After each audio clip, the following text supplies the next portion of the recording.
A hi hello everybody, welcome to our channel మన stars. ఈరోజు ఇంటర్వ్యూలో మన ముందున్న స్పెషల్ గెస్ట్ ఎవరు చెప్పాలంటే దానికన్నా ముందు హ్యూమన్ సైకాలజీ కూడా అర్థం కానిది ఈ ఆస్ట్రాలజీ.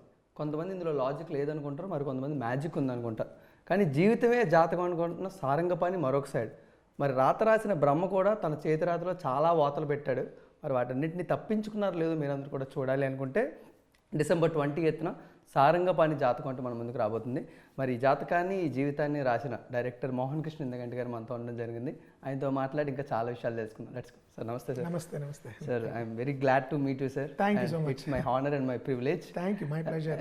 ఎందుకంటే ఎప్పుడు కూడా తెలుగు సినిమా అనే చరిత్ర గురించి మాట్లాడుకుంటే సెన్సిబుల్ డైరెక్టర్స్ అనే వాళ్ళ లిస్ట్లో తప్పకుండా you are the top 5. Thank you అండి. సార్, నాకు మెయిన్ డౌట్ ఏంటంటే మీరు సినిమాకి తప్ప మధ్యలో ఎక్కడ కూడా మాకు కనబడదు. లాట్ ఆఫ్ రెస్పెక్ట్ ఉంటుంది జనాల మధ్యలోని. మీ రైటింగ్ కానీ, మీ సినిమాల మీద ప్రభావం కానీ అంతా ఉన్నప్పటికీ బట్ లైమ్ లైట్లోకి రావడానికి what is the main reason? No, నా దృష్టిలో మధ్య కనబడపోవడమే బెటర్ అండి.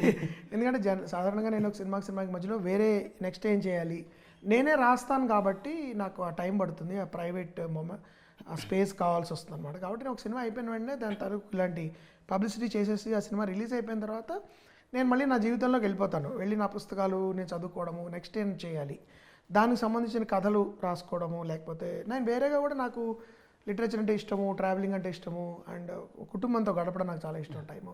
కాబట్టి ఎక్కువ నేను అంటే నాకు కలుస్తుంటాను, నాకు ఫిల్మ్ ఇండస్ట్రీలో చాలామంది స్నేహితులతో కలుస్తుంటాను. కానీ నేను జనరల్గా పబ్లిక్ దీనిలోకి ఎక్కువ రాను, అంటే పార్టీయింగ్ దానిలో ఉండదు.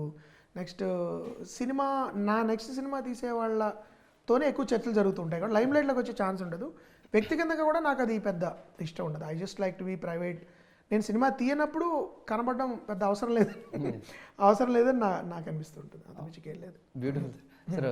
అంటే ఫింగర్ టిప్స్ మీద కౌంట్ చేయొచ్చు సార్. ఎవరైతే సినిమా స్టార్టింగ్ టు ఎండింగ్ వాళ్ళే ప్రతి దాంట్లోని పెన్ను పెట్టుకొని ప్రతిదీ నేనే చేసుకుంటాను అనే వాళ్ళు ఫింగర్ టిప్స్ మీద. బట్ నాకు ఎప్పుడు ఒక క్వశ్చన్ మార్క్ ఏంటంటే సార్, బుక్ కానీ నవల కానీ ఏదైనా ఒక్కరే రాసి చాలామంది ఆడియన్స్కి రీచ్ చేస్తారు. బట్ వై సినిమా దగ్గర ఒక్క స్టోరీ దగ్గరికి 20 మందిని కూర్చోబెట్టుకొని, అంటే అది భయమా, జాగ్రత్త, కేరింగా, వాట్ వీ కాల్స్? కొంత అన్నీ అండి. ఒక్కప్పుడు ఏంటంటే జనరల్గా దీని మీద పెద్ద చర్చలు కూడా జరిగాయి. సినిమా అనేది పబ్లిక్ ఆర్ట్ కాబట్టి, అంటే ఒక ఒకేసారి ఇప్పుడు నవల కానీ, ఒక పెయింటింగ్ కానీ, ఒక మ్యూజికల్ ఇది కానీ, కొంత మ్యూజికల్ కాన్సర్ట్స్లో ఉండొచ్చు. కానీ ఒకేసారి ఒక 500-600 మంది 1000 మంది చూసే కళ సినిమానే. సో సగటు ప్రేక్షకుడి యొక్కకి ఎక్కువ నచ్చే అంశాలు ఏంటి తెలుసుకోవాలనే ప్రయత్నంలో ఒకళ్ళు రాస్తే అది కుదరదేమో, 10 తలకాయలు కలిస్తే రకరకాల అభిరుచులు మనం మ్యాచ్ చేయగలమేమో అనే ఒక అభిప్రాయం నుంచి ఈ రైటింగ్ టీమ్ కింద రాయడము, ఐడియాలు టీం కింద రాయడం అనేది వచ్చిందని నాకు అనిపిస్తుంటుంది. కొంతమంది పెద్ద పెద్ద రచయితలు కూడా అది నమ్మారు. మామూలుగా రచనలు చేసేవాళ్ళు కూడా సినిమా రచనకి ఒక రచయిత సరిపోడు అని, కానీ అది తప్పని కూడా చాలామంది ప్రూవ్ చేశారు. కాబట్టి కొంత మీరంటే భయము, కొంత కమర్షియల్గా వర్కౌట్ అవుతుందో లేదా టెన్షన్ ఉంటుంది. రెండు ఏంటంటే క్రాఫ్ట్ మీద ఒకే వ్యక్తికి పట్టు లేదనుకోండి. కొంతమంది డైలాగులు బాగా రాయగలుగుతారు, కొంతమంది కథని బాగా ప్లాట్ చేయగలుగుతారు, కొంతమంది మలుపులు బాగా పెట్టగలుగుతారు, కొంతమంది ఏమోను ఆడవాళ్ళ క్యారెక్టర్స్ బాగా రాయగలుగుతారు, కొంతమంది కామెడీ. ఇలాంటి వాళ్ళు ఉన్నప్పుడు అంటే ఇండివిజువల్ శ్రమ తగ్గుతుంది. ముఖ్యంగా పాతకాలంలో ఎలా ఉండేది, అబౌట్ ఈ రైటర్స్ డైరెక్టర్స్ తక్కువగా ఉన్నప్పుడు దర్శకులు వేరేగా ఉండేవాళ్ళు, రచయితలు వేరేగా ఉండేవాళ్ళు. రాఘవేంద్రరావు గారు ఉన్నప్పుడు ఆయన సత్యానంద్ గారు, నాకు తెలిసి జంజాల్ గారు రాసేవారు, రకరకాల రైటర్స్ రాసేవారు ఆయనకి. సో ఏంటి, వాళ్ళు రైటర్ రాసి రెడీ కథ అనుకునేవాళ్ళు, డిస్కస్ చేసుకున్నది వాళ్ళు రాసుకొచ్చిన తర్వాత తీయడమే. కాబట్టి ఏంటంటే అది ఒక పద్ధతిలో నడిచిపోయింది. అప్పుడు కామెడీ ట్రాక్స్ రాసేవాళ్ళు స్పెషల్గా ఉండేవాళ్ళు అసలు పూర్తిగా. కొంతమంది కమెడియన్స్ వాళ్ళు ట్రాక్స్ రాసుకునేవారు. కానీ ఆర్గానిక్గా ఒక కథని కన్సీవ్ చేసి, అంటే ఒక విత్తనం లెవెల్ నుంచి కూడా ఒక ఐడియా నుంచి మొదలెట్టి దాని నుంచి పాత్రలు, సన్నివేశాలు, కథనం పుట్టడము అలా రాయడం అలవాటు ఉన్న రచయితలు తక్కువ. అలా ఉన్నప్పుడు అది శ్రమ కూడా ఎక్కువ, టైం ఎక్కువ పడుతుంది, మీరే 1-2 సార్లు తరచు చూసుకోవాల్సిన అవసరం పడుతుంది. సో అది కష్టం కాబట్టి అది చేసేవాళ్ళు తక్కువ మంది ఉంటారు. 10 మంది కలిసినప్పుడు ఈజీ కాబట్టి ఎక్కువ మంది అది ప్రిఫర్ చేస్తారు. That's all I feel. Yes sir. But self satisfaction అనేది ప్రతి పర్సన్కి ఒకలా ఉంటుంది. బట్ మీ కెరీర్లో ఒక 3500తో చలి లాంటి షార్ట్ ఫిల్మ్ కంప్లీట్ చేసి, తర్వాత గ్రహణంకి 6,50,000 దాన్ని కంప్లీట్ చేసి, ఒక 7,500 రెమ్యునరేషన్ తీసుకొని, ఇవన్నీ అండ్ క్రిటికల్లీ ఎక్లైమ్డ్ మంచి వచ్చి 11 అవార్డులు గెలుచుకొని, ఇదంతా సాటిస్ఫాక్షన్ ఇస్తుందా? లేకపోతే కమర్షియల్ ఇట్లాంటి జెంటిల్మెన్ సినిమా తీసి ఆడియన్స్ అందరూ సక్సెస్ఫుల్గా దాన్ని ఎంజాయ్ చేసి డైరెక్టర్గా వాట్ సక్సెస్ అనేది మీ రెండు అంటారండి. ముఖ్యంగా సినిమా అనేది పబ్లిక్ మీడియం అండి. మీరు ముఖ్యంగా ఆడియన్స్ కోసం సినిమా తీయాలి. నేను గ్రహణం తీసినప్పుడు కూడా ఆడియన్స్ కోసమే తీశాను. ఇటు ఆ టైప్ ఆఫ్ సినిమాకి ఆడియన్స్ తక్కువ నాకు ముందరే తెలుసు, బట్ దాని ఆడియన్స్ ఫెస్టివల్ ఆడియన్స్. ఓకే, నేను ముఖ్యంగా ప్రధానంగా ఈ సినిమా బడ్జెట్ తక్కువ, దీనిలో స్టార్ కాస్ట్ లేదు, కమర్షియల్ ఎలిమెంట్స్ అని ఏవైతే భావిస్తారో అవి పెట్టడం కుదరదు కాబట్టి ఈ ఆడియన్స్ ఎవరు, ఫెస్టివల్ ఆడియన్స్, వాళ్ళకి నచ్చుతుందా లేదా. ఆ తర్వాత జ్యూరీస్, వేరియస్ అవార్డ్ జ్యూరీస్, వాళ్ళకి నచ్చింది and they gave me all the recognition. కొంత అప్పుడు థియేటర్లు కూడా రిలీజ్ చేసాం, మొక్కుమడిగా రిలీజ్ అయింది అది. బట్ ఏంటి, టార్గెట్ ఆడియన్స్ అని ఉంటారు. ఆ టార్గెట్ ఆడియన్స్కి నచ్చితే సక్సెస్ అయినట్టే సినిమా. అన్ని సినిమాలు అందరికీ నచ్చవు. ఇప్పుడు బ్లాక్ బస్టర్ అయిన కొన్ని సినిమాలు కూడానండి అందరికీ నచ్చవు, నచ్చని వాళ్ళు చాలామంది ఉంటారు. సో బేసికలీ ఎవరికైనా ఏ కళాకారుడికైనా ప్రజలకు నచ్చినప్పుడే ఆనందం కలుగుతుంది. ఆ ప్రజలు ఎట్లాంటి ప్రజలు నచ్చడం కోసం అని చెప్పి ఏదో పడితే ఏదో పడి తీసేసేయాలా, వాళ్ళ వీక్నెస్ని ఎక్స్ప్లాయిట్ చేయాలా, లేకపోతే ఎలాగైనా నాకు సక్సెస్ రావాలి, ప్రజల బలహీనతలు ఎలా ఎన్కాష్ చేసుకోవాలా, అది నా దృష్టిలో కరెక్ట్ కాదు. ప్రజలకు నచ్చడం కోసం మనం సినిమా తీస్తాం. మనం అసలు సినిమా నేను ఇంట్లో తీసి పెట్టుకోవడానికి there is no point. The idea is to talk to an audience. ఒక ఆడియన్స్ మనకు ఒక సంభాషణ జరగాలి. జరిగినప్పుడు ఎవరో అన్నట్టు మనం వాళ్ళని ఒక 2 అడుగులు కిందకి తోయడం కాదు, వాళ్ళని ఒక 2 అడుగులు పైకి. ఎందుకంటే ఎన్నో కోట్ల మందిలో కొంతమందికి సినిమా తీసే ఛాన్స్ వస్తుంది. దీన్ని వాళ్ళని ఎక్స్ప్లాయిట్ చేసి డబ్బులు చేసుకునే దానికంటే వాళ్ళతో మాట్లాడి, హే నాకు తెలిసిన కొన్ని విషయాలు మీతో షేర్ చేసుకుంటున్నాను, ఈ కథ ద్వారా మిమ్మల్ని ఎంటర్టైన్ చేస్తాను, మీ టైము డబ్బులు నాకు ఇస్తున్నందుకు. అట్ ద సేమ్ టైం మీరు కొంతకాలం గుర్తుపెట్టుకునే ఒక జీవితానుభవాన్ని నేను ఇవ్వాలి. లేకపోతే సినిమాలు తీయక్కర్లా, మనం డబ్బులు సంపాదించుకోవడానికి వేరే మార్గాలు కూడా ఉన్నాయి. కాబట్టి అది ఎప్పుడైతే ఆ విధమైన ఎంజాయ్మెంట్ జనాలకి ఇచ్చినప్పుడు, ఫర్ ఎగ్జాంపుల్ అష్టాచమ్మ కానీ, జెంటిల్మన్ కానీ, ఇప్పటికి సమ్మోహనం కానీ, నాకు ర్యాండమ్గా ఎవరెవరో ఎక్కడెక్కడో కనబడి యంగ్ పీపుల్ మీ సినిమా చాలా బాగుంటుందండి ఇది నాకు అన్నప్పుడు వచ్చే ఆనందం చాలా అవార్డుల కంటే గొప్పది నా ఫీలింగ్. సో అల్టిమేట్లీ ప్రేక్షకుల కోసం తీస్తాము. అలానే ప్రేక్షకుల కోసం తీయాలి కాబట్టి ప్రేక్షకులను ఎలా బుట్టలో వేసేసి మోసం చేయాలని ఆలోచించకూడదు. బాధ్యతగా తీయాలి. దీని గురించి ఒక స్టేట్మెంట్ ఉంది సార్, మీరు చెప్పింది. అంటే ప్రజలకు నచ్చేలా సినిమాలు తీయాలి, బట్ ఈ మధ్యన వస్తున్న ట్రెండ్ ఏంటంటే ప్రజలకు నచ్చే సినిమాలు తీయాలి అని. సో అలాంటప్పుడు మీరు వుడీ అలెన్ గారి స్టేట్మెంట్ బాగా చెప్తారు. అలాంటప్పుడు వాళ్ళే వచ్చి తీసుకుంటారు. ప్రజలకు నచ్చడం ఎలా డిటర్మిన్ చేస్తాము అనేది ఇప్పుడు మనకి తెలియదండి. ఇప్పుడు చాలా మంది ప్రజలకు నచ్చే సినిమాలు తీయాలి. సో మొన్న ఏదో సినిమా హిట్ అయింది అనుకోండి, మళ్ళీ అదే తీస్తే ఎందుకు ఆడదు? ఎందుకంటే ప్రజలకు నచ్చడం అనేది, ప్రజలు ఒకళ్ళు కాదు కదా, రకరకాల మంది రకరకాల సోషల్, ఎకనామిక్, కల్చరల్ బ్యాక్గ్రౌండ్స్ నుంచి వచ్చి ఉంటారు. వాళ్ళు అందరూ ఒకటేలా ఉండరు కదా. రకరకాల అభిరుచులు, రకరకాల టేస్ట్లు, ఇష్టాలు, నచ్చే నటులు, నచ్చే స్టార్స్, వీళ్ళందరికీ ఒక కామన్ డినామినేటర్ మనకు దొరకాలి. అంటే వాళ్ళందరి జీవితానుభవాలు ఎక్కడో ఒక్క చోట మీట్ అవుతాయి చూడండి. ఆ మీట్ అయ్యేది మన కథకి కనెక్ట్ అవ్వాలి. ఆ కనెక్ట్ అవ్వడం అదే ఛాలెంజ్ ఫిల్మ్. నువ్వు సీరియస్ ఫిల్మ్ మేకర్ అయితే మీరు, that is the biggest challenge. ఏంటంటే అక్కడే పెద్ద ఫిల్మ్ మేకర్స్ కూడా ఫెయిల్ అవుతూ ఉంటారు. ఎందుకంటే ఇప్పుడు గొప్ప సినిమా ఫిల్మ్ మేకర్ని తీసుకున్నా కూడా కొన్ని సినిమాలు ఆడవు. ఎందుకంటే ఇదే కారణం, వాళ్ళు చాలా ఎంతో ప్యాషనేట్గా తీసిన ఆ కామన్ డినామినేటర్ ఏదైతే ఒకటి ఉంటుందో అది ఒకప్పుడు మిస్ అవ్వచ్చు. అయితే వాళ్ళు ఇది ఖచ్చితంగా ఆడుతున్నప్పుడు కూడా ఆడని సందర్భాలు కూడా ఉంటాయి. So basically what happens is, ప్రజలకు నచ్చే సినిమా అనేది ముందర మనం చెప్పలేం. నేను నమ్మేది ఏంటంటే మనకి బాగా నచ్చేది, మనం ఇదే ఎలాగైనా చెప్పాలి, ఈ కథ నాకు అనిపిస్తోంది అని మనకి బాగా నచ్చి ప్యాషనేట్గా తీసే సినిమా ఎక్కువ మంది ప్రజలకు కూడా నచ్చడానికి ఛాన్స్ ఎక్కువ ఉంటుంది. 100% ఉండకపోవచ్చు కానీ ఉంటుంది. 24 గంటలండి ఇది పెడితే ఆడుతుందా, అది పెడితే ఆడుతుందా అని గెస్ట్ చేస్తూ ప్రజలకు నచ్చే సినిమా అంటే ప్రజలు ఏమంటారు, మాకు ఎంటర్టైన్మెంట్ ఉండాలండి, మంచి కామెడీ ఉండాలండి, మంచి అనే చెప్తారు. ఎలా కామెడీ ఉండాలి, ఎలా డాన్సులు ఉండాలి, ఎలాంటి కథ ఉండాలి, ప్రజలు మీకు వచ్చి చెప్పడు కదా, అది మన బాధ్యత. కాబట్టి జనరల్గా అంటూ ఉంటారు ప్రజలకు నచ్చే సినిమా తీయాలండి, జనాలకు నచ్చాలండి అండి. జనాలకు నచ్చే ఫార్ములా ఉంటుంటే ప్రతి ఒక్కటి బ్లాక్ బస్టర్ అయిపోతుంది కదా, ఎందుకు అవ్వట్లేదు మరి? కానీ మనకు చెప్తూ ఉంటారు జనాలకు నచ్చే సినిమా తీయాలండి. ఖచ్చితంగా ప్రతి ఆర్టిస్టు కోరుకునేది అదే. నేను ఒక డాన్సర్ని అనుకోండి, నా డాన్స్ 10 మంది చూడాలని కోరుకుంటాను. మ్యూజిషియన్ అయితే అనుకోండి, అంతవరకు ఎందుకు, మీరు ఒక రివ్యూ రాశారు, రివ్యూర్ కూడా అందరికీ తన రివ్యూ నచ్చాలని కోరుకుంటాడు. సో బేసికలీ ప్రజలకు నచ్చే సినిమా అనేది మనం డిఫైన్ చేయలేం. బట్ మనకి నచ్చే సినిమా, మనం ఎలాగైనా ఈ కథ నాకు చెప్పాలని తీవ్రంగా కోరికగా ఉంది, ఇది ఖచ్చితంగా నచ్చుతుందని నాకు ఎందుకు అనిపిస్తుంది, ఈ కారణాలకి నచ్చుతుంది కథ అనే బలమైన నమ్మకంతో సినిమాలు ఆడడానికి ఛాన్స్ ఎక్కువ ఉంటుంది. I feel. Great sir. But definitely from the starting film of your career to ఇప్పటి వరకు ఎప్పుడు కూడా మీ సినిమాలో హీరోస్ మా పక్కింట్లో మా అన్నయ్యలాగా, మా తమ్ముళ్ళలాగా, అక్కడ నుంచి వచ్చిన సిచ్యువేషన్స్లోంచి how they turn into hero, లేకపోతే ఆ సిచ్యువేషన్ ఎలా టర్న్ చేస్తాం. బట్ ఇప్పుడున్న దాంట్లోని మాస్ ఎలివేషన్స్ ఎలా ఇద్దాం, హీరోని ఎలా ఎలివేట్ చేద్దాం, కమర్షియల్ ఫార్మాట్ ఎలా ఫాలో, వీటన్నిటిని భిన్నంగా వీటన్నిటిని దాటుకుంటూ ఆడియన్స్తో యాక్సెప్టెన్స్ చేయిస్తూ బ్యాక్ టు బ్యాక్ ఫిల్మ్స్ చేయడం how hard sir? It is hard, very hard అండి. ఇప్పుడు ఏంటంటే ఇప్పుడు మనకి యాక్షన్ అనేది డామినేట్ చేస్తుంది జానర్ ప్రస్తుతము. యాక్షన్లో కూడా ఎలాంటి యాక్షన్ వచ్చిందంటే ఇప్పుడు అంతకుముందు మన కృష్ణ గారు, శోభన్ బాబు గారు, ఎన్టీఆర్ గారు పాత 70s 80s కూడా ఒక సామాన్యుడు, ఒక టీచరు, లేకపోతే ఒక రైతు, లేకపోతే ఒక ఏమంటారు ఒక గవర్నమెంట్ ఉద్యోగి, ఇలాంటి వాడు వచ్చాడు ఊళ్ళోకి. ఆ ఊళ్ళో ఏదో అన్యాయం జరుగుతుంది, ఎదిరిస్తూ వాళ్ళందరూ అధిగమించి హీరో అయ్యాడు. This use to be the pattern and this is the classical pattern of any film. రాముడు రామాయణంలో ఒక రాజు మామూలుగా తన పని తను చూసుకుంటున్నాడు. ఆయన అయోధ్యలో ఉన్నాడు, పుట్టాడు, వాటెవర్. సడన్గా అతనికి ఒక అమ్మాయితో పెళ్ళి అయింది, వనవాసంకి వెళ్ళాల్సి వచ్చింది. వనవాసంకి వెళ్ళిన తర్వాత అనుకోకుండా ఒక రాక్షసు తన భార్యని ఎత్తుకెళ్తే అదేమిటి అని ఎవరు అని కనుక్కుని అతను ఎవరో వెంటబడి వెళ్ళి చివరికి పెద్ద యుద్ధం చేసి గెలుచుకొచ్చాడు. సో ఒక రాముడు అనే మామూలు రాజు మహావీరుడు కింద అవతరించాడు చివరికి. అది జర్నీ. నేను మహావీరుడితోనే మొదలెట్టాను అనుకోండి సినిమా, ఇంకా నాకు కథలో ఇంట్రెస్ట్ ఏంటి అనేది. అయితే ఏమిటి, ఒకటి స్టార్ పవర్తో నడుస్తాయి అది. ఇప్పుడు నాకు పలానా స్టార్ ఇష్టం అనుకోండి, ఆ స్టార్ని గొప్పగానే చూడాలి అని ముందర నుంచి భావిస్తున్నప్పుడు ఇంకా అలా ముందర నుంచి ప్రతి సీన్ క్లైమాక్స్లా ఉంటుంటుంది. అదొక పద్ధతి కొంత వచ్చింది మనకి ఇప్పుడు. కానీ నాకు పర్సనల్గా నచ్చిన ఇంట్రెస్ట్ ఏంటంటే ఒక మామూలు మనిషి హీరో అవడం. ఇప్పుడు మీరు మిషన్ ఇంపాసిబుల్ కొత్త ట్రైలర్ వచ్చింది, దానిలో మీరు the way they show Tom cruise heroism చూడండి, బిలీవబుల్గా ఉంటుంది.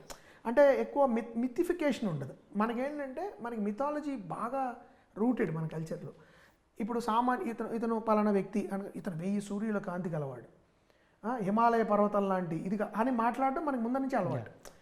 అతను పలానా పోలీస్ ఆఫీసర్ అంటే సరిపోదు మనకి. 1000 సూర్యుల కాంతి ఉన్న పోలీస్ ఆఫీసర్, అతను వస్తే భూమి బద్దలైపోతుంది, ఆకాశంలో మెరుపులు వస్తాయి, ఇది అగ్నిగుండాలు బద్దలవుతాయి, అగ్నిపర్వతాలు ఇలా చెప్తేనే మనకి హీరోయిజం ఎస్టాబ్లిష్. హాలీవుడ్లో అది ఉండదు. టామ్ క్రూజ్ ఎంట్రీలు అలా ఉండవు కదా, ఇప్పుడు మామూలుగా ఉంటాయి. సో కల్చరల్ థింగ్ కూడా మనకి మిథాలజీ అనేది మనకి చాలా integral to our story telling.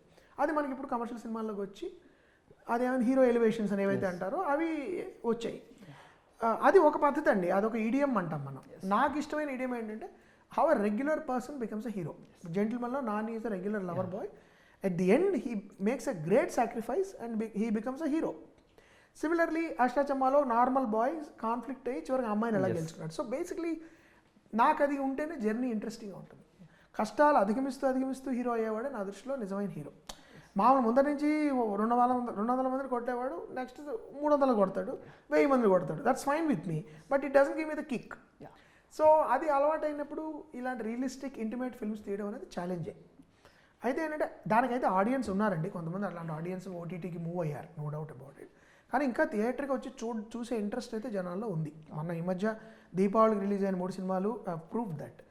అయితే అంతకుముందులాగా జస్ట్ కాలక్షేపానికి సినిమాలకి రావట్లేదు ఎవరు. అంటే అప్పుడు ఎలా ఉండేదంటే ఏదో కామెడీ బాగుందట్రా కాసేపు సరదాగా చూసేద్దాం, లేకపోతే ఎండగా ఉందిరా ఏసీలో కాసేపు కూర్చుందాం, ఈ ఆడియన్స్ లేరు. They want to if it is good బాగుంది అని అంటే వస్తారు, లేకపోతే బాగుందని మీరు ముందర ప్రేక్షకులకు చెప్పాలి, ఇది పలానా సినిమా వస్తుంది, ఈ సినిమాలో ఇది ఉంటుంది, ఇది మీరు ఎక్స్పెక్ట్ చేసి రావచ్చు, దీనికి మీకు ఇది worthy of your time and money, అలా ముందర చెప్తే వస్తారు. లేకపోతే వాళ్ళకి ఆప్షన్స్ ఎక్కువైపోయాయి. నేను నైట్ క్లబ్కి వెళ్తాను, లేదా పబ్కి వెళ్తాను, లేకపోతే షాపింగ్ మాల్లో 2-3 గంటలు షాపింగ్ చేసుకుంటాను, తిరుగుతాను, ఫుడ్ కోర్ట్లో కూర్చుంటాను, లేకపోతే I'll go to game zone. Why should I come to movie? దీనికి సినిమాకి తేడా ఏంటి? సినిమాకి సర్కస్కి తేడా ఏంటి? సినిమాకి అంటే సినిమా లైఫ్ ఎక్స్పీరియన్స్, జీవితానుభవం. అందులో మనం సినిమా చూస్తే నవ్వుతాము, సినిమా చూస్తే ఏడుస్తాము, ఆ బాధని మనలో పెట్టుకుని కొంతకాలం ప్రయాణం చేస్తాం, ఆనందాన్ని. సో ఇది యూనిక్గా చెప్పగలగడం అనేది తగ్గే కొద్దీ ఆడియన్స్ కూడా తగ్గుతున్నారు. ఇప్పుడు టైం పాస్కి సినిమాని రారెవరు. It has to be a good film because వాళ్ళకి ఆప్షన్స్ పెరిగిపోయాయి.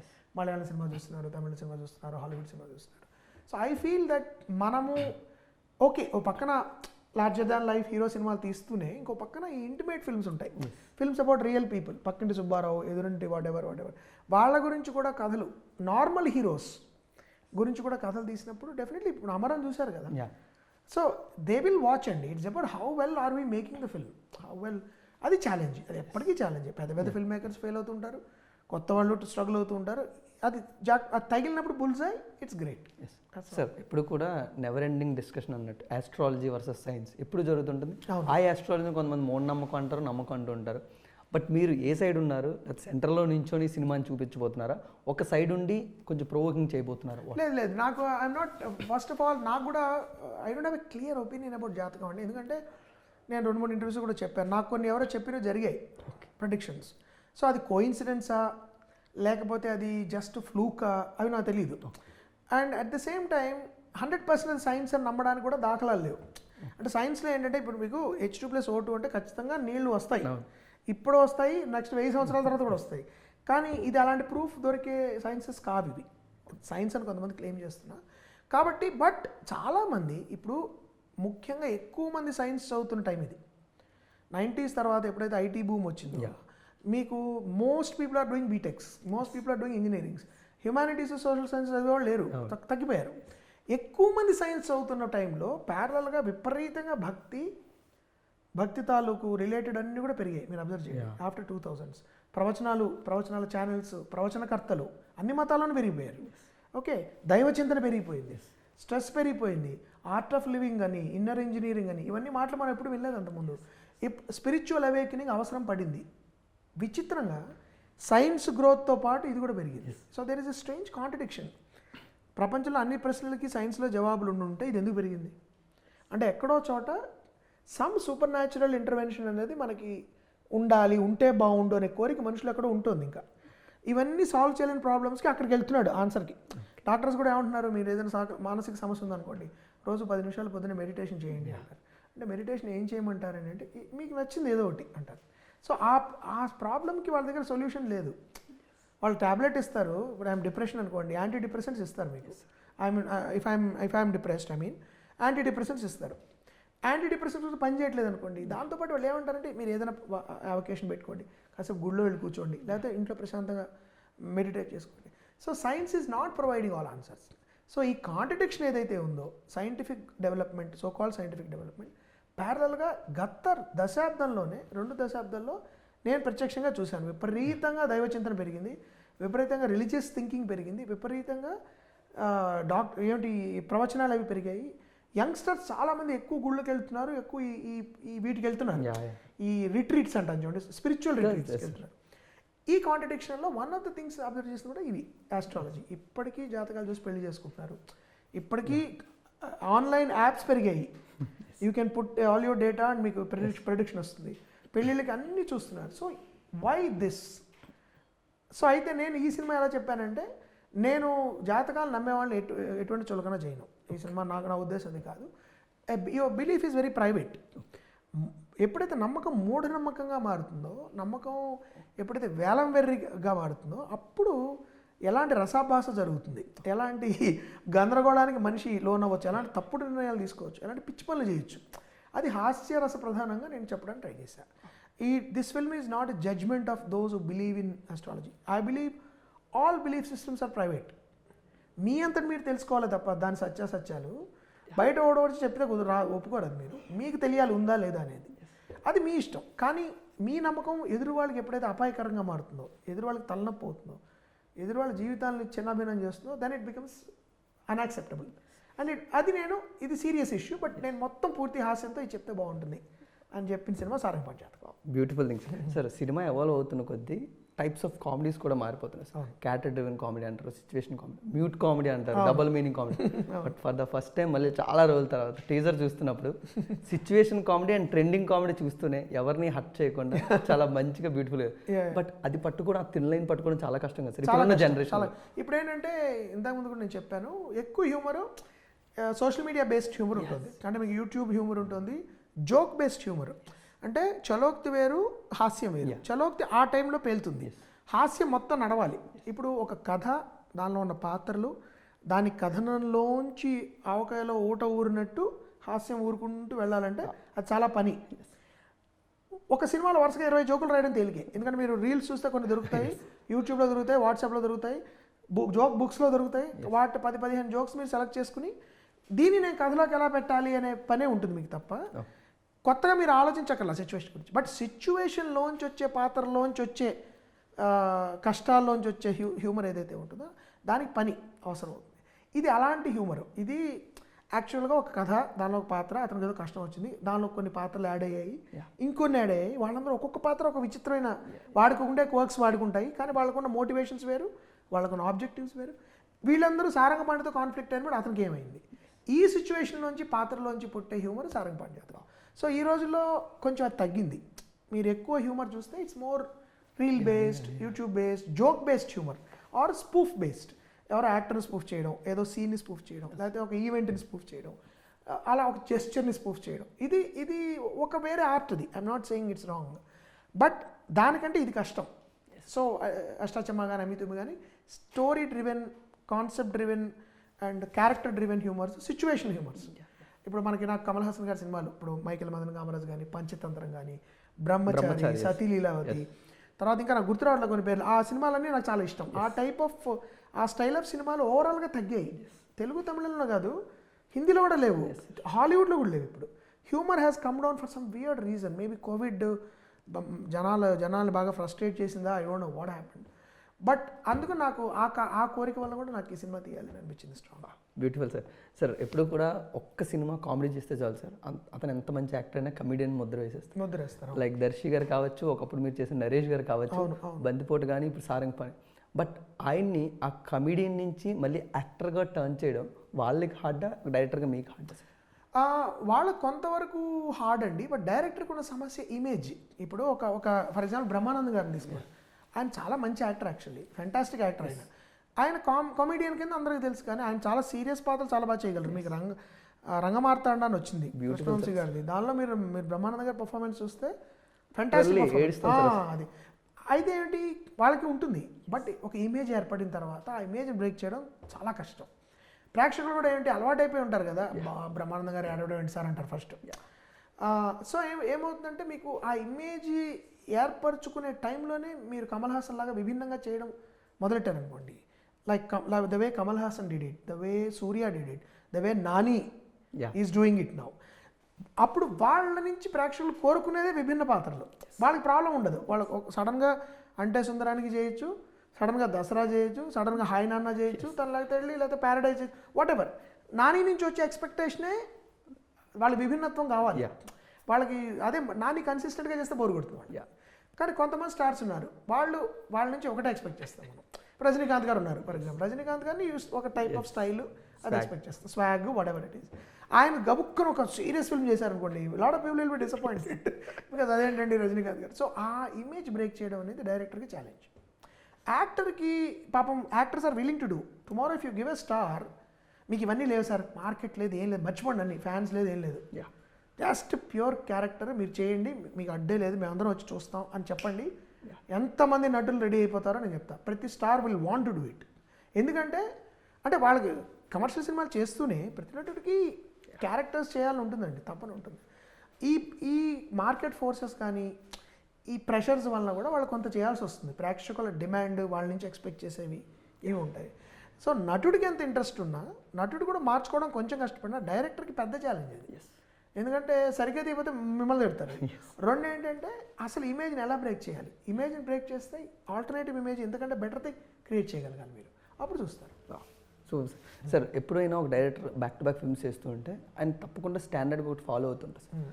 బట్ మీ ఫిల్మోగ్రఫీ ఒక సినిమాటిక్ యూనివర్స్లో ఒక ఎక్స్పీరియన్స్లా ఉంటుంది. ఫ్రమ్ అష్టాచమ్మ టు మొదలు పెడితే ఒక్కొక్కటి ఇస్తూ ఉంటుంది ఆడియన్స్. సో అది ఒక పక్క ఉంటే మరో పక్క స్టాండర్డ్గా ఉన్నది ఎవరంటే తనికెళ్ళ భరణి గారు, శ్రీనివాస్ అవసరాల గారు, యాక్టర్స్ లైక్ శ్రీదేవి మూవీస్ అయినా అవ్వచ్చు. అంటే వాళ్ళతో కంఫర్ట్ లెవెల్ సార్, లేకపోతే the way of working culture? ఒకటి కంఫర్ట్ లెవెల్, రెండు వ్యక్తుల కింద వాళ్ళు నాకు చాలా ఇష్టం అండి. They are great fun to work with. Bharani గారు కానీ, భరణి గారి వయసు అంత ఉన్నా కూడా ఇప్పటికీ ఆయన సెట్లోకి వస్తే అంత నవ్వుతూనే ఉంటారు. అండ్ ఆల్వేస్ అంత సీనియారిటీ ఉన్నా కూడా స్క్రిప్ట్ అండ్ డైరెక్టర్కి ఆయన చూపించే లాయల్టీ అది అన్మ్యాచ్డ్. అది తర్వాత శ్రీనివాస్ అవసరాల తను himself is a great director, wonderful director and writer. తను వచ్చినప్పుడు కూడా కాంట్రిబ్యూషన్ వాళ్ళది ఉంటుంది. So it's part comfort, part selfishness. ఏంటంటే నా పని తగ్గుతుంది, నేను ఎక్కువ డైరెక్ట్ చేయగలను వాళ్ళని. రెండు ఏంటంటే they are also brilliant contributors to the story. అంటే వాళ్ళ పాత్రని వాళ్ళు చేసే న్యాయం వల్లనే మీకు సగం పండిపోతాయి సీన్స్. అందుకని నాకు ఒక సెట్ ఆఫ్ యాక్టర్స్ రిపీట్ చేయడం అనేది నాకు ఎక్కువ కంఫర్టబుల్గా ఫీల్ అవుతాను. What about Sridevi movies sir? Sridevi movies is like my, నేను చెప్పినట్టే హోమ్ బ్యానర్ అండి. ఇది ఆల్మోస్ట్ లైక్ మేము జెంటిల్మన్ చేసిన తర్వాత సంమోహనం చేసాము, తర్వాత ఈ సినిమా చేస్తాం. సో ఇట్స్ లైక్ ఎప్పుడైనా నాకు ఏదైనా ఇంట్రెస్టింగ్ ఫిల్మ్ ప్యాషనెట్గా చేయాలన్నప్పుడు నేను I can always call Krishnaprasad గారు, సార్ నాకు నా దగ్గర ఐడియా ఉంది, మీరు ఏమైనా వింటారా అని చెప్పడానికి ఉంటుంది. And most of the time అది వర్కౌట్ అయింది మాకు. సో అది it's always a great Joy working with him. And ఆయన ఒకసారి స్క్రిప్ట్ ఓకే అయిపోయిన తర్వాత ఆయన పనిలో ఆయన ఉంటారు, అసలు మాకు మా పనిలోకి రారు. అండ్ పూర్తి నమ్మకంతో ఉంటారు. ఫైనల్ కట్ చూసిన తర్వాత ఏమైనా ఆయనకి అనిపిస్తే చెప్తారు, మేము డిస్కస్ చేసుకుంటాము, లాక్ చేస్తాము, అయిపోయింది. సో అందుకని క్రియేటివ్గా ఒకసారి ఈ కథ మనం తీసుకోవాలి, చేయాలి అని ఒకసారి ఆయన నమ్మిన తర్వాత, నిర్ణయించుకున్న తర్వాత మళ్ళీ దర్శకుడు జోలికి వచ్చి వెనక నుంచి తొంగి చూసి కరెక్ట్గా తీస్తున్నావు లేదా షార్ట్లు అలా ఉండదు ఆయనతో. కాబట్టి మా రిలేషన్షిప్ ఇప్పటివరకు చాలా బాగుంది. Given 2 very good films. ఇది కూడా ఆ కోవలోకి చేరుతుందని నాకు ప్రగాఢంగా నేను నమ్ముతున్నాను. So I'm very happy. Sir I'm running out of time. Last 3 questions I need to conclude this interview. First ఏంటంటే సార్, మీ అంటే ఎప్పుడు కూడా ఒక సినిమా టు ఆడియన్స్ డైరెక్టర్ మీద పెట్టుకునే ఎక్స్పెక్టేషన్స్ రైజ్ అవ్వచ్చు, లో అవ్వచ్చు, ఏదైనా అవ్వచ్చు. బట్ ఎప్పుడు కూడా మీ మీద ఉన్నది ఏంటంటే సాంగ్స్లో ఎప్పుడు కూడా మోహన్ కృష్ణ గారు మమ్మల్ని డిసప్పాయింట్. అంటే దీని వెనకాల ఉన్న back story, mother side family మొత్తం కూడా గాయకులు అండ్ ఆ లిటరేచర్ ఇదంతా ఉండడం వల్ల ఇది ఒక బెనిఫిట్ అయిందా సార్ డైరెక్టర్? ఖచ్చితంగానండి. But at the same time నేను కూడా నాతో పనిచేసే మ్యూజిక్ డైరెక్టర్, లిరిసిస్ట్ పూర్తిగా స్వేచ్ఛగా పనిచేయాలని కోరుకుంటాను. వాళ్ళకి నాకు ఇలా కావాలి రుద్దకుండా మీ దృష్టిలో ఈ సిచ్యువేషన్కి బెస్ట్ మీరు నమ్మే పాట ఇవ్వండి, మీరు నమ్మే లిరిక్ ఇవ్వండి. ఎప్పుడు ఫ్రీడమ్లోంచే క్రియేటివిటీ వస్తుందండి, స్వేచ్ఛలోంచి వస్తుంది, ఆపరేషన్లోంచి రాదు. ఇప్పుడు ఆపరేషన్లోంచి వచ్చేది వేరే క్రియేటివిటీ, అది కూడా బాగుంటుంది. గొప్ప క్రియేటివిటీ ఒకప్పుడు ఆపరేషన్లోంచి వస్తుంది. బట్ మీరు ఎప్పుడైతే స్వేచ్ఛ ఇచ్చి మీరు హాయిగా ఎంజాయ్ చేయండి రాయడం ప్రాసెస్ని అన్నప్పుడు మంచి సాహిత్యం, మంచి సంగీతం కూడా వస్తుంది. దానికి నాకు ఫ్యామిలీ బ్యాక్గ్రౌండ్ చాలా హెల్ప్ అయింది. మా అమ్మగారు కుటుంబం మొత్తం పాటలు రాస్తారు, కంపోజ్ చేస్తారు. మా నాన్నగారి కుటుంబం మొత్తం కూడా రచయితలు, లిరిసిస్టులు, సంస్కృతాంధ్ర పండితులు. సో ఆ వాతావరణంలో పెరగడం వల్ల ఖచ్చితంగా నాకు అది ఒక ఏమంటారు దాని ఏమంటారు కల్చరల్ ఫ్యూయల్ అంటాం మనం. అది ఆ ఫ్యూయల్ నాకు ఉండడం వల్ల నేను కమ్యూనికేట్ చేయగలుగుతాను, చెప్పగలుగుతాను. భాష పరంగా, సంగీత పరంగా చెప్పడం ఈజీ అవుతుంది. అట్ ద సేమ్ టైం వాళ్ళు కూడా ఆ ఫ్రీడమ్లో ఎంజాయ్ చేసేలాగా, కొలాబరేషన్ ఎంజాయ్ చేసేలాగా నేను వాతావరణం సృష్టించడానికి ప్రయత్నిస్తాను. అప్పుడు ఆటోమేటిక్గా బాగుస్తాయి పాటలు. Super. Final 2 questions sir. Naresh గారితో బందిపోటు చేసినప్పుడు ప్రతి ఒక్కరి ఎక్స్పెక్టేషన్స్ వేరేలా ఉంటే, మీరు వచ్చే సినిమా మాకు వేరేలా చూపి అంటే మేము ముందు అలా అర్థం చేసుకోలేకపోయాం. ఇది మిస్కమ్యూనికేషన్ ఏదైనా అవ్వచ్చు. ఇప్పటికీ మీరు కూడా నరేష్ గారు అండర్ రేటెడ్ యాక్టర్ ఫీల్ అవుతారు సార్? ఫ్యాంటాస్టిక్ యాక్టర్ అండి. ఆయన గమ్యంలో చేసింది మీరు నా దృష్టిలో ఈజ్ అ వండర్ఫుల్ యాక్టర్. అయితే అక్కడ ఏమైందంటే బందిపోట్లో నాకు ఇప్పుడు తరచు చూసుకుంటే నరేష్ గారు ఇమేజ్ ప్రాబ్లం చూడండి. నరేష్ గారికి ఒక స్ట్రాంగ్ కమెడిక్ ఇమేజ్ ఉంది. దాన్ని బ్రేక్ చేసి వేరే స్టైల్లో తీద్దామనే ప్రయత్నం నేను చేశాను. బందిపోటు పైగా రెగ్యులర్ సినిమా కాదు, ఎపిసోడిక్గా ఉంటుంది. అది ఎపిసోడిక్గా ఉండడం వల్ల కూడా కొంతమందికి అప్పుడు క్లిక్ అయ్యి ఉండకపోవచ్చు. నరేష్ గారి తరహా కామెడీ అది ఉండదు, వేరేగా ఉంటుంది, డైలాగ్ బేస్డ్ వర్డ్ ప్లే ఉంటుంది. So probably that is the reason. But he is a wonderful actor. ఇప్పుడు ఆయన చాలా రిస్కులు తీసుకుని కొత్త రకమైన పాత్రలు చేస్తున్నారు ఆయన. సో హీ విల్ డెఫినెట్లీ ఇప్పుడు one of these days I'm waiting to see him hit that sweet spot అంటాను చూడండి. ఏదో టైంలో ఆయన he'll hit the sweet spot అని అనిపిస్తుంది. But is a wonderful actor, no doubt about it. But what went wrong in Sudheer Babu garu? Beautiful actor అంటారు ప్రతి ఒక్కరు కూడా. అదే సార్, ఒక యాక్టర్గా మాట్లాడు. I don't think anything went wrong అండి. సుధీర్ ఆల్వేస్ లైక్ ఈ ఛాన్సెస్ తీసుకోవడానికి భయపడ్డు. అసలు హంట్ సినిమా లాంటి తెలుగులో ఎవరు చేయరు సార్. అది మలయాళం సినిమా ఒరిజినల్ నాకు తెలుసు. అది వెరీ రిస్కీ ఫిల్మ్స్ తను చేస్తాడు. And he is a genuine actor. I feel ఎటువంటి స్టార్ మేనరిజమ్స్ లేని, అట్లాంటి లేని ఒక ట్రూత్ని, అంటే ఒక పాత్రలో ఉన్న నిజాన్ని ఎలా తీసుకురావాలి అని తపన పడే యాక్టర్ అతను. సో ప్రాబ్లీ అతని స్టైల్ ఆఫ్ యాక్టింగ్కి మనం ఇంకా 100% అలవాటు పడలేదేమో మన ప్రేక్షకులు కూడా. నాకు అప్పుడప్పుడు అనిపిస్తుంటుంది కొంచెం వేరే అప్రోచ్ అతనిది యాక్టింగ్కి. చాలా కష్టపడతాడు. కష్టం ఏంటంటే ఊరికే ఏదో ఒకటి చేసేయడానికి ఇష్టపడ్డాను. He wants to get to the core of that truth అని చాలా స్ట్రగుల్ అవుతాడు. So he is a fantastic actor, one of my favourite actors, దానిలో డౌటే లేదు. బట్ ఐ ఫీల్ మనం కూడా అలాంటి వాళ్ళకి కొత్త పాత్రలు ఇవ్వాలి, ఛాలెంజింగ్ పాత్రలు ఇవ్వాలి. మంచి పాత్రలు పడినప్పుడు I think he will be amazing. Like Sammohanam proved it తనకి. And he's an amazing actor. I don't think anything is wrong with him. I feel Sudheer deserves better. That's what I feel. Final one sir, ఇప్పుడు ఇందాక మీ ప్రతి story ఎలా అయితే చెప్తారో ఒక సామాన్యుడి హీరోకి ఎలా ఎదగాలో, అండ్ అష్టాచమ్మ ఆయన స్టార్టింగ్ కెరీర్ కూడా అవడం వల్ల రీసెంట్గా దసరా ప్రమోషన్స్లో కూడా ఇలాంటి ఫిల్మ్స్ ఎలా చేయగలుగుతున్నాడంటే, నేను ఎప్పుడు కూడా ఎంచుకునే కథలు సామాన్యుడి నుంచి హీరోగా ఎలా టర్న్ అయ్యాను అంటే ఆ టైంలోనే మీ ఐడియాలజీ ఆయనకు అర్థమైందా, లేకపోతే ఈ జర్నీ మొత్తంలో డిస్కషన్స్ నాని ముందు నుంచి అలాగే ఉన్నాడండి. నాకు అంటే నాని అష్టాచమ్మ టైంలో ఎక్కువ ఇంటరాక్ట్ అవ్వాలి. నేను డైరెక్టర్ని, తను కొత్త యాక్టర్ కాబట్టి కొంచెం అలా వినయంగా ఉండేవాడు. తర్వాత మేము ఫ్రెండ్స్ లాగా అయిన తర్వాత కూడా నాని ముందర నుంచి ఆలోచన అదే, that I want to do. Sir నవ్వుతూ సరదాగా, సార్ ఇప్పుడున్న కెరియర్ టైంలో మనం ఎన్ని రోజులు మనం హీరోగా మనగలుగుతామో తెలియదు. సో నేను ఎంత ఇంట్రెస్టింగ్ స్టోరీస్ తీసుకుని ఎన్ని రిస్క్స్ తీసుకుంటే అంత నేను గుర్తుండే ఛాన్స్ ఉంటుంది అని తను నమ్మినవాడు. అందుకని మధ్యలో తను చాలా తనకు అప్పజేయాలు వచ్చినా కూడా తను సాధారణంగా అలా వచ్చినప్పుడు అందరూ ఇంకా సేఫ్గా ప్లే చేద్దాం అనుకుంటారు, ఎక్కువ అయిపోతారు సేఫ్. నేను ఇంకా అలా మొదలైంది హిట్ అయింది కాబట్టి అన్ని రొమాంటిక్ కామెడీలో చేసేస్తాను, అలా ఉండదు. అలా పిల్ల జమీందార్లా చేద్దాము ఇలా ఉండదు. ఎక్కువ రిస్కులు తీసుకుని కొత్త రకమైన కథలు అటెంప్ట్ చేసి సక్సెస్ఫుల్ అయ్యాడు కాబట్టి తను. బట్ ఇది అంటే కొంత మా ఐడియాస్ ఓవర్లాప్ అయి ఉండొచ్చు, బట్ నాతో ఎప్పుడు సార్ మీ దగ్గర నుంచి నేర్చుకున్నాను సార్ ఇట్లా ఏమి ఉండదు అది. But I think he's temperamentally he's like that. He wants to do different films and I'm happy, very happy that he's doing it. ఎందుకంటే తెలుగులో మనకి కష్టం చేయడం తను చేసి మెప్పిస్తున్నాడు జనాలు. That's a great thing. Thank you so much sir. నాకు ఉన్న క్వశ్చన్స్ చాలా ఎక్కువ నేను కూడా చాలా ఇంటర్వ్యూస్ ఇస్తున్నాను కాబట్టి wishing a great success sir. Thank you so much. సాహిత్యం యొక్క ఇంపార్టెన్స్ ఎలా ఉంది సార్ తెలుగు ఇండస్ట్రీలో? తక్కువ అండి సాహిత్యం పెద్దగా, అంటే ఇప్పుడు జనరల్గా చదవడమే తగ్గిపోయింది. సో గొప్ప సాహితీ ఇప్పటికి కూడా మంచి మంచి నవలలు వస్తున్నాయి, కథలు వస్తున్నాయి, అవి అడాప్ట్ చేస్తే బాగుంటుంది అనేది నేను నమ్ముతాను. బట్ చదివేవాళ్ళు సాహిత్యం చదివేవాళ్ళు తగ్గిపోయారు. సో అది మళ్ళీ ఆ మార్పు వస్తే we can hope. Thank you so much sir. Wishing a great success for December 20. Thank you so much. So guys మీరందరూ కూడా December 20th థియేటర్స్కి మీ ఫ్యామిలీతో వెళ్ళి ఒక మంచి ఫన్ ఫిల్డ్ ఎంటర్టైన్మెంట్ సినిమాని సారంగపాణి జాతకంతో చూసి ఎంజాయ్ చేయండి. Thank you so much.